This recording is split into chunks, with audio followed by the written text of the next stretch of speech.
In the past few videos, we've been exploring the notion of underdevelopment in the world today. Why is it that some countries are rich and others are poor?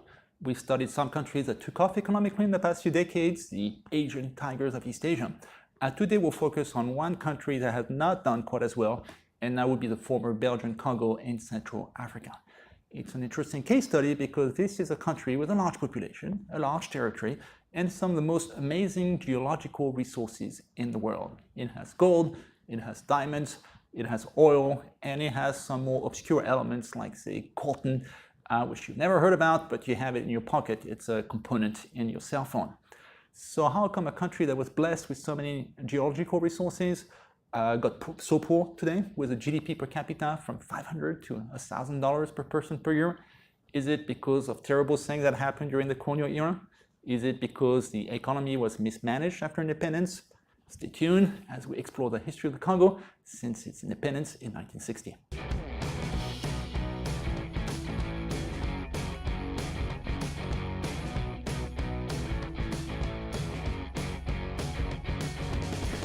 In a previous video, when I gave a general overview of why some countries are rich and poor today, I identified two main theories among economists and scholars today. Some argue that poverty is a result of the colonial legacy, that because some countries were exploited as colonies, they're still kind of paying the price for it. The other major theory was a bad governance theory. According to that theory, what happens after independence in the more recent time is more important, that maybe countries are poor because they are poorly managed and have high rates of war and corruption. So let's focus on the Congo for a bit. This is a country that we've explored on several occasions, going all the way back to the days of the Atlantic slave trade, which peaked in the 18th century. And out of the roughly 12 million people that were taken out of Africa in and around the 18th century, a large portion came from the Congo-Angola region, and that had important economic consequences. Think of it as the 18th century version of the brain drain, where you take young men and women, tear them apart from their country, and then they get to work in the Americas making money for planters in the Caribbean and Brazil. This at a time when Africa was far less populated than it is today, so it's really a loss of a lot of your population. Beyond that, many of these slaves would have been obtained through war. They are often POWs. So you have to imagine that as millions of slaves are taken from the Congo-Angola region, you had an uptick in the number of wars with devastating consequences locally. A classical example will be the case of the Kingdom of the Congo. And when we speak of the medieval kingdom, we usually spell it with a K, K-O-N-G-O. And this used to be a thriving kingdom, roughly in what is today the Congo. And unfortunately, he got beset by internal wars, some of them connected to slavery. And eventually, the whole Kingdom of the Congo collapsed with long-lasting economic consequences. So that would be kind of Exhibit A for the colonial legacy. Exhibit B would be the period of the Congo Free State, 1885 to 1908. Again, we have a video about that. Long story short, during that time, the Congo was taken over by the Belgian king, Leopold II, who claimed that he had big humanitarian goals. In practice, he exploited the Congo ruthlessly to extract ivory and especially rubber. And if the Congolese did not meet the rubber quota, he would chop up the hands of the kids. Details are a bit sketchy, but roughly when the Congo Free State got in the hands of Leopold II, the population was around 20 million people. When he was forced to surrender that colony 23 years later, the population was around 10 million. Clearly, you could see how this would be having negative economic consequences, where you're enriching Belgium, or the King of Belgium specifically, at the expense of the Congolese themselves, where the population is destroyed and the local resources, rubber, are taken out. In 1908, the colony was taken away from Leopold II and then handed over to the Kingdom of Belgium, in general, the state of Belgium. After that, the treatment of the natives of the Congo was slightly improved, but you still lived up until 1960, the end of the colonial era, in a system whereby you think that the white man knows best, the Congolese, being of African descent, are incapable of ruling themselves, and you had a clear racial hierarchy in the Congo. That meant that in the hospitals, the orderlies might be black, the doctors are going to be white. In schools, the janitor is going to be black, the teachers will be white Belgians brought in. And in the army, the privates will be black, and the officers will be white. You get the idea. Why does that matter? Well, that matters because most of the people in the Congo during that time would be sent to primary school, courtesy of the Belgian state, but only for first, second, third grade education. So the literacy rate will go up, but not to the point where people have more advanced education. Very few people will move on to middle school, even fewer to high school, and I think by the time of independence in 1960, you had a dozen black graduates of college in the entirety of the Congo. So that's not exactly preparing you for long-term independence, and that's what I'm getting at. So if you take the whole history of the Congo, you think, well, there are several aspects of the European interaction with the Congo that might have long-term adverse consequences. Slave trade, the Congo Free State, and then racial hierarchies under the Belgian Congo. Well, what about what happened after 1960? Is it relevant as well? Answer is yes, very, very relevant. Independence for the Congo came in 1960, which is kind of smack in the period of decolonization. We have yet another video about that, where I explained that independence came for many countries right after World War II, first in Asia, and then from the mid-50s to the mid-60s in Africa. Some of these processes of independence went through wars, others were peaceful. The Congo fell into the peaceful category. You have some demonstration early 1960 where the people of the Congo demanded independence, and Belgium just kind of gave up very quickly and said, okay, you don't want us out. You don't want us here, let's just get out. The only debate was whether there would be independence on June 15th or June 30th. So it's a kind of rapid process, peaceful but almost rush. In retrospect, things might have been done a bit more smoothly if they had been done not quite as rapidly with 2020 hindsight. So when the Belgians left, they had to decide who to hand power over to. So you organize elections, and in a place where democratic practices were not well anchored because, well, they had been a colony for almost 100 years. So a lot of parties popped up, dozens of them, instead of, say, the two-party system that we have in the US today. And many of these parties would not be based on ideological battles. In the US, the main dividing line between Republicans and Democrats would be more about the role of the government in your life, whether you want government to promote healthcare for all and protect citizens, or whether you want to promote self-reliance, tax cuts, and capitalist practices. That's kind of the big dividing line. Well, in the Congo in 1960, you don't have that many ideological divisions. It's more based on which area of the country you come from, or which ethnic group you belong to. And you can see that this could be a bit dangerous. Imagine if the US had parties where one of them was the Jewish people, another one was a party of the black people, and another one was the party only of that region, Texas, and another one just the party of California. You could see how those different parties could tear the country apart along sectional lines, factional lines, religious lines, and that would lead to a civil war and the dismemberment of the country. Well, that's kind of what you had in the Congo right after independence. Also, by having so many parties, while none of them will get a majority of the vote, the best you can have is one party having the plurality of the vote. So the person that eventually became the prime minister of the Congo, and his name was Patrice Emery Lumumba, L-U-M-U-M-B-A, had a hard task for him when he got to power. One, he lacked legitimacy because his party did not represent the entirety of the Congo. He had just a plurality of the vote, not a majority. And two, he led a country where very few people are prepared for independence because many of them had not been trained. And a lot of the skilled white engineers and doctors and so forth would leave after independence from the Congo. And you have to rebuild the country from scratch in a very rapid amount of time. So that was not easy. Adding to the problem, the country kind of broke apart after independence along kind of provincial lines. Specifically, you had one province in the southeastern part of the Congo called Katanga that decided to break free. Why would they break free? Well, maybe if you look at the map of the resources, you notice that this is an area that has a lot of copper and other resources. So by creating their own little country, then they would not have to share the pie with other people from, say, Kinshasa, the capital. So that would make more money for them. Beyond that, remember that the borders of the Congo don't really reflect any geographical reality on the ground or ethnic group realities on the ground. These were borders inherited from the Congress of Berlin back in 1884-85, and they were created out of thin air by some older statesmen in Berlin, in Europe, just because they wanted to trade colonies between each other.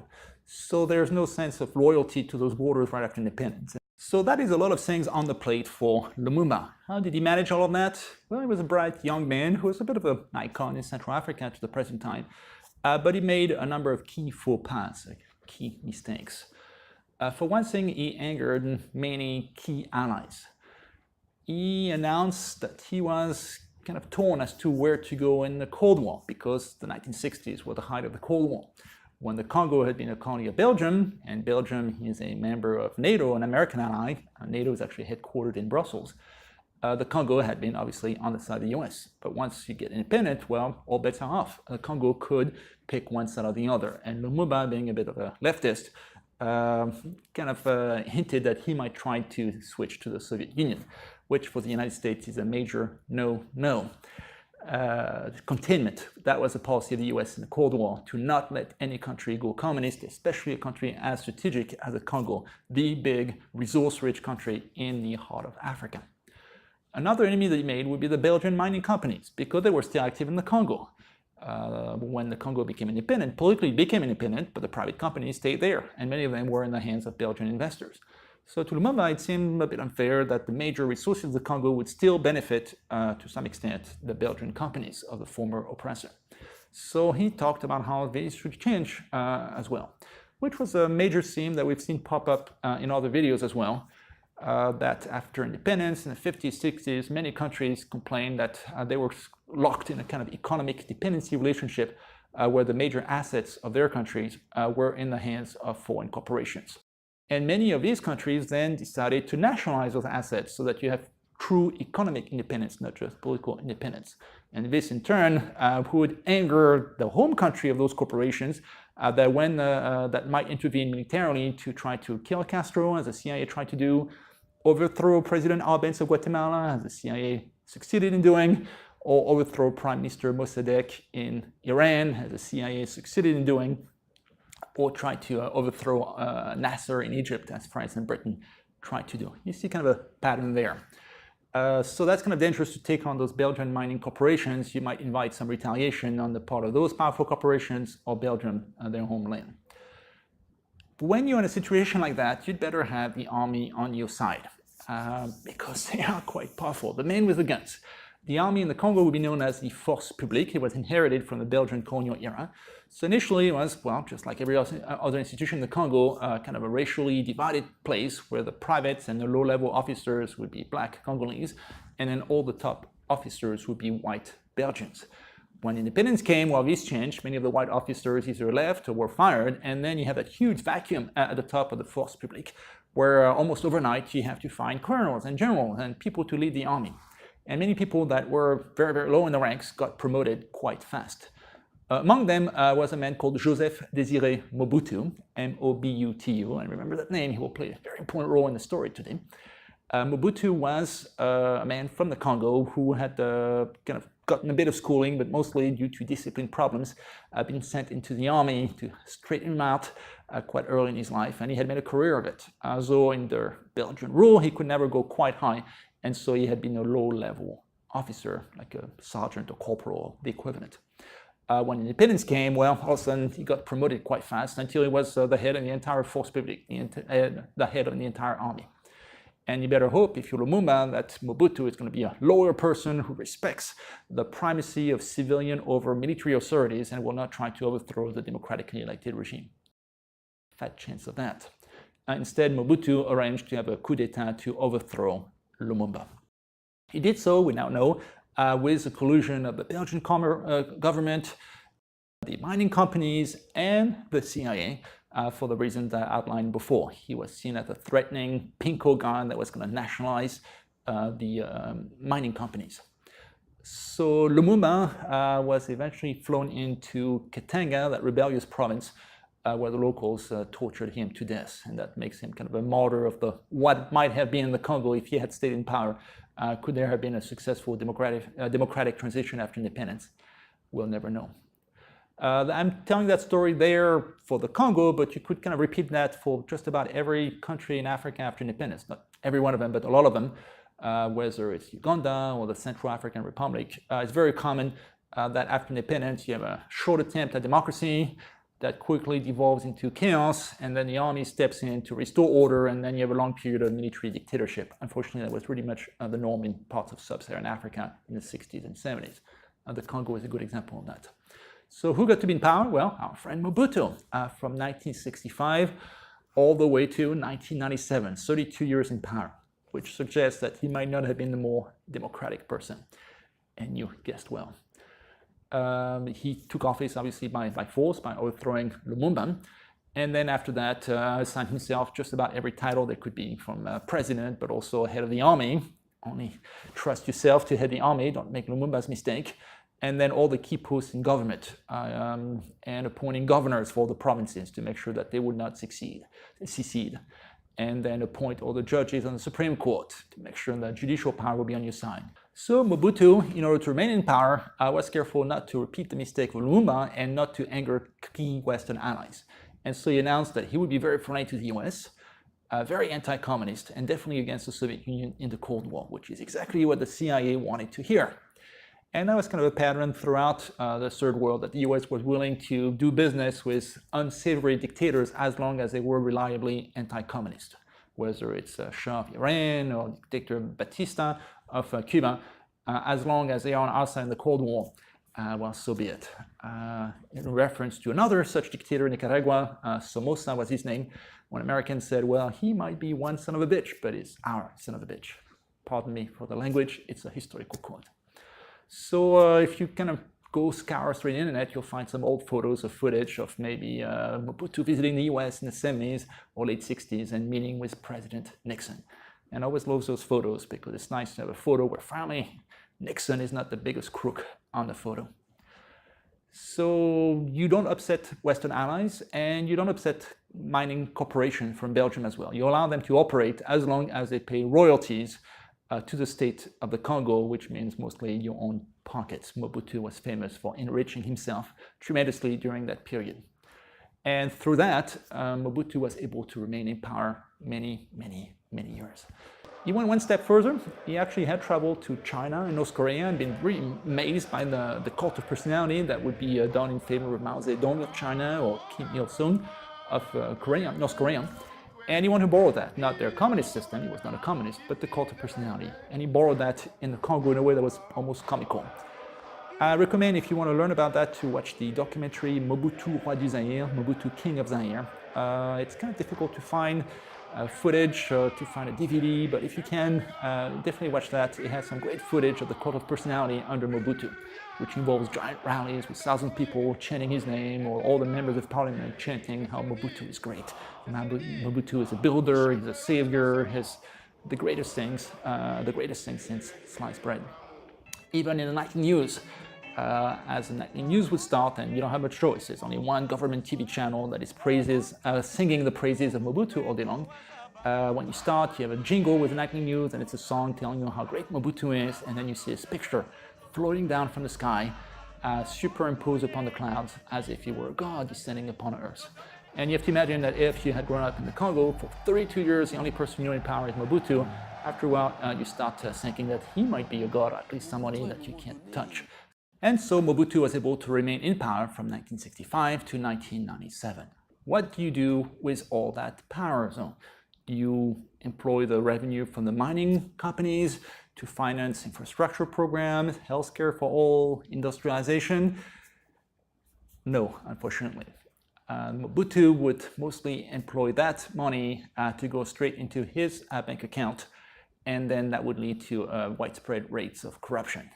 He was famous for having billions of dollars stacked up in Swiss bank accounts at the very same time that the majority of his people would live on $1 or $2 a day. Since the boss is setting the stone, that means that every member of his government will also be stealing from the coffers, and then their cabinet members and all the way down to the lowest bureaucrat.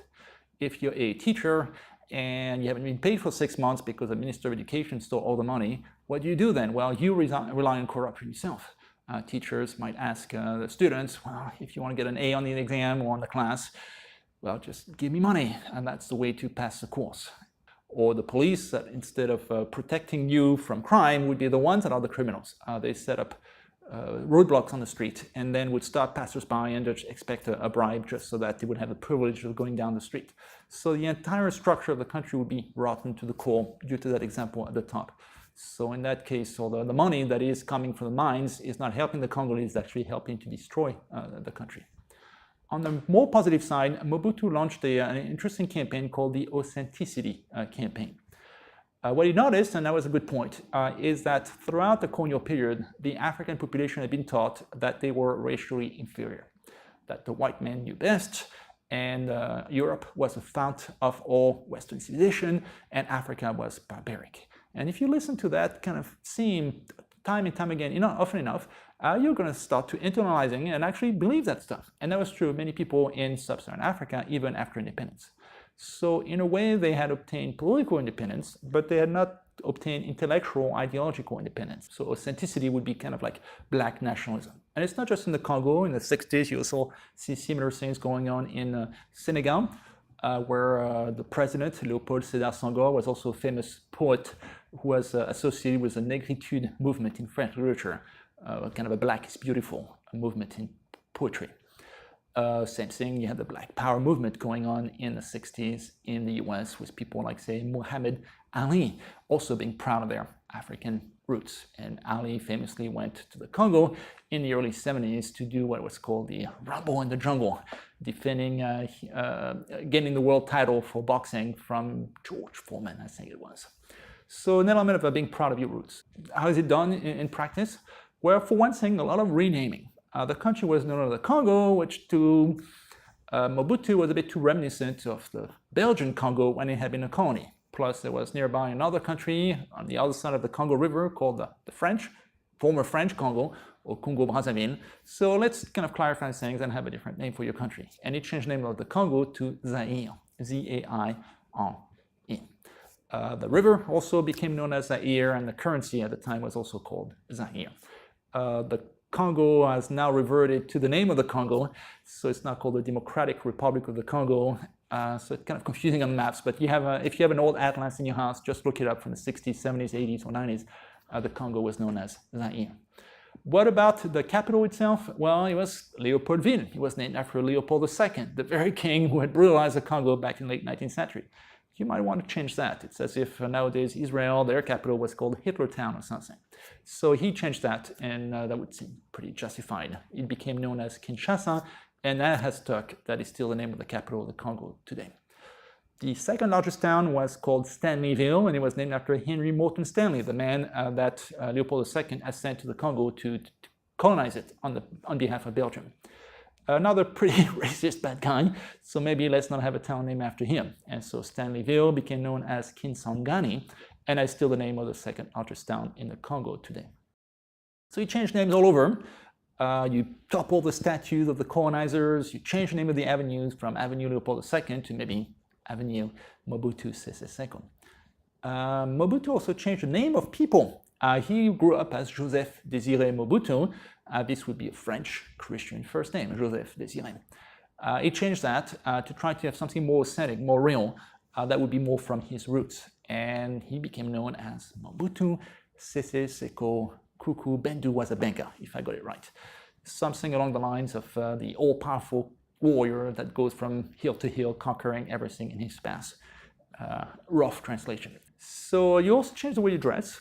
He didn't like how many African leaders after independence would wear a suit, Western style, as if they were businessmen, something inspired from the US or Britain or France. Why do we have to imitate people from Europe? When we did a lecture on the independence of India, we noticed that fashion could be used to express political opinions. For example, wearing homespun cotton or the Nehru jacket to reject British influences. Mobutu did the same. He also embraced the Nehru jacket for a while. Also had a leopard hat, which was very, very authentic, and also showed everybody who the boss was. Beyond that, he also got a number of shirts that were more typical of Africa. So be authentic. That's to be true to your roots. And it was kind of a powerful symbol. Unfortunately, that black nationalism is there to obscure the fact that he is a dictator and he is busy plundering the coffers of the country. So to answer the question, why is the Congo so poor today? Well, they suffered quite a bit through during the period of colonization. But let's not forget that after 1960, they went through a period of turmoil in the years of Lumumba. And then, most importantly, under Mobutu, a long period of dictatorship, lack of investment in development resources, and instead massive plundering of the country's wealth.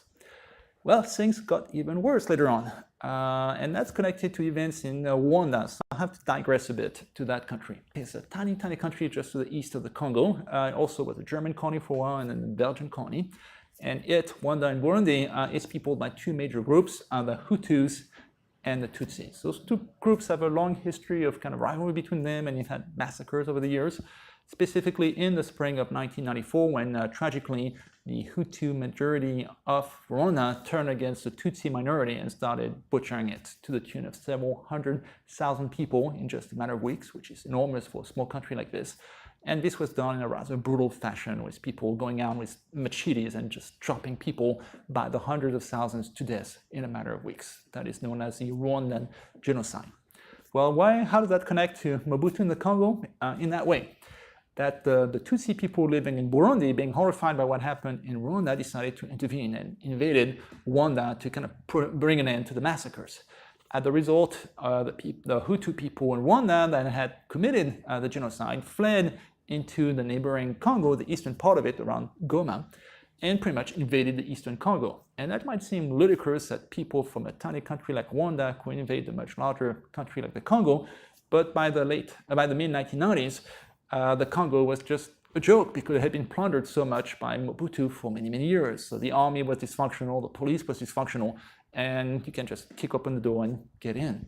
So the result, you had an invasion in eastern Congo by some Hutu people from Rwanda, which devolved into something greater and greater as more people got emboldened to see that Mobutu could not fight back. By that point, it was quite old too, and I think he was suffering from prostate cancer as well. And things got bad enough that by 1997, the rebellion that had started in the east reached Kinshasa, and then Mobutu was overthrown, and that put an end to his reign. So have things gotten better since? Unfortunately, no. And that's a terrible situation in many countries that have weak democratic institutions. In a way, having a dictator is terrible. They plunder the resources and they commit human rights abuses. On the other hand, they at least keep the country together, which brings some modicum of stability, and that is a plus by itself. We saw that in Iraq in 2003 when the US wanted to overthrow Saddam Hussein, who had been a horrible dictator for many years, had killed many, many people. On the other hand, the minute that Saddam Hussein was gone, you had sectarian violence between Shia and Sunni Muslim and the Kurds, and incidents of terrorism, and the number of deaths per year got even worse than it had been under Saddam Hussein, and the country plunged into chaos. So it's kind of difficult. It's a catch-22. I'm not sure what is best. A terrible dictator keeps the country together, or more freedom, but then the country goes to shreds. Well, in the case of the Congo, a civil war ensued, and that pretty much is still ongoing in eastern Congo to the present time, some 20 plus 30 years later after those events. So, and that civil war would have caused many millions of deaths and untold numbers of rape. These are issues that you don't hear about much in the American press because events in Central Africa are not covered much. But it is one of the great catastrophes of our times. So you have a situation where many areas in the northern, eastern, and southeastern Congo have been actually invaded either by neighboring countries or by local warlords supported by outside countries. Why are they interested in getting a track of the Congo? Well, the gold, the coltan, all of these things. And that's another way in which the Congo is almost cursed with all these great resources. The very fact that there are quick riches to be made invites for an intrusion, whether it's Leopold II back in the 19th century or present-day warlords. And that's one of the many reasons why the Congo, one of the countries with the largest geological resources in the world, would be one of the poorest in the world today. Stay tuned. Province du Bazaï, la pompe t'a changé, hymne national t'a changé. Pomoni de makanisi ya Mobutu, dina benga ki baninga.